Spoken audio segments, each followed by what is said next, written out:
Patrice O'Neal, which I feel like a lot of current comedians, was looking at his blueprint. I remember me first being introduced to Patrice O'Neal from one of my older family members, and they was like, "Hey, look at this. This guy, he really funny." Then I looked at him, he was like hilarious. I think it was probably like a stand-up on Comedy Central. And then I know he had a show like Before Ridiculousness. It was his show, and it was really good, where he talked about like clips on the internet. So he was way before his time on that.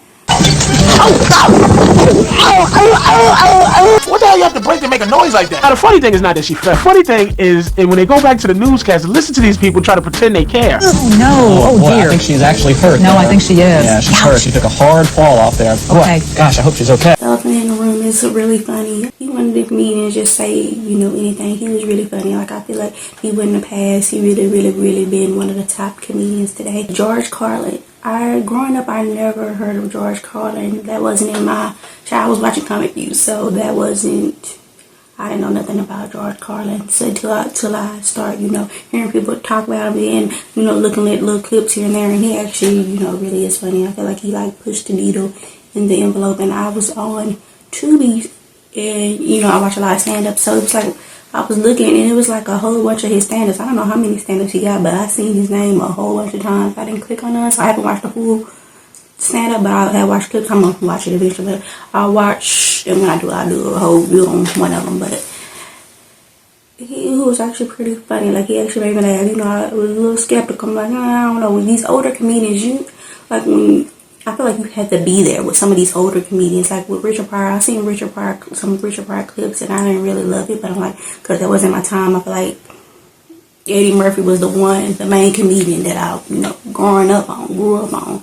But I feel like, comedians that's older, they say Richard Pryor. But I looked at some of the clips. Mind you, I haven't seen the full thing, but some of the clips, and I didn't love it. And I feel like most of his audience was like white. So I don't know, but I feel like maybe, I feel like he pushed the envelope too, and probably, said stuff that it was like, oh, we can say this, oh, we can say this. And he was like letting it be known that you can say this and still have, I guess, a diverse crowd. But yeah.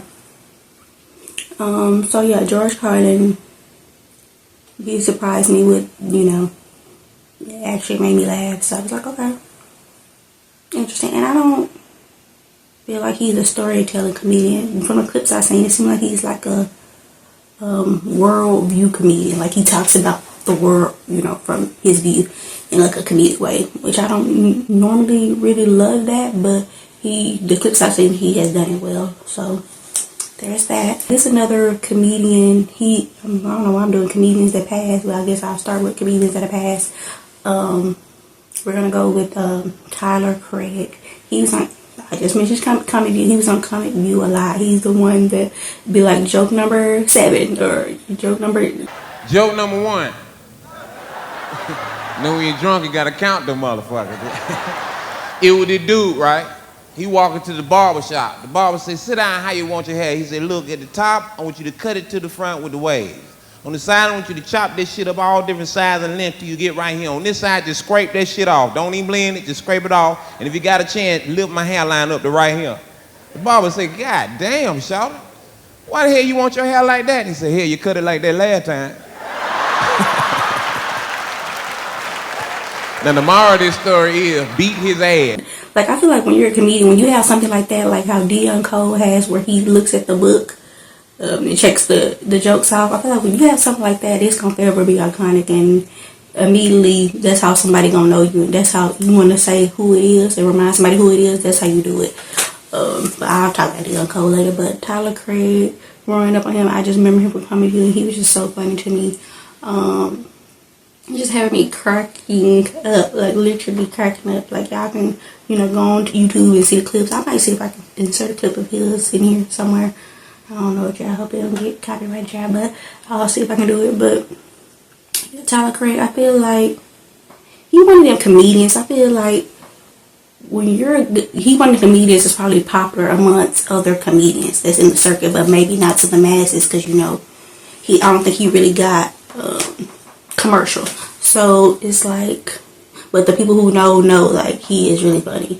I feel like comedians like that, they don't get mainstream, like K-Dub and stuff like that. Like the comedians know, or people who are fan of comedy know, but like the masses don't know. But they like were able to maintain their funny from beginning to the end, whatever that may be. But yeah, I feel like people don't know about him. You probably should go look at his stuff. Like, he is really funny. He got some stuff, I think, on Tubi too.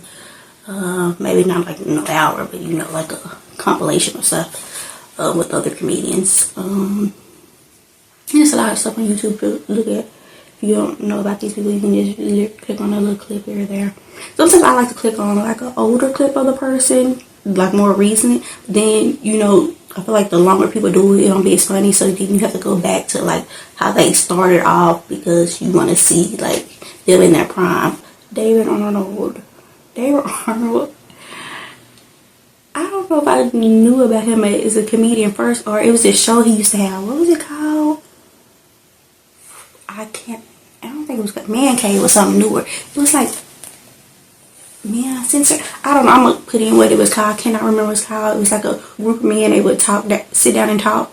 And I think they kind of like rebooted later. I think it was Man Cave, which wasn't as good, but it was something back in the day. I think it was on TV One. It was so good. I used to love that show. It was like a group of 4 men, maybe including him, maybe 5, and they would just talk about stuff. That show was so good to me. I don't know what happened.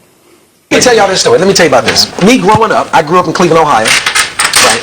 My grandmother, I told y'all my grandmother's white, my grandfather's black. And I remember the first time I brought a white girl home. Oof. My grandmother told me, it ain't room but for one white woman in this house. It was a quota. It was one. Yeah.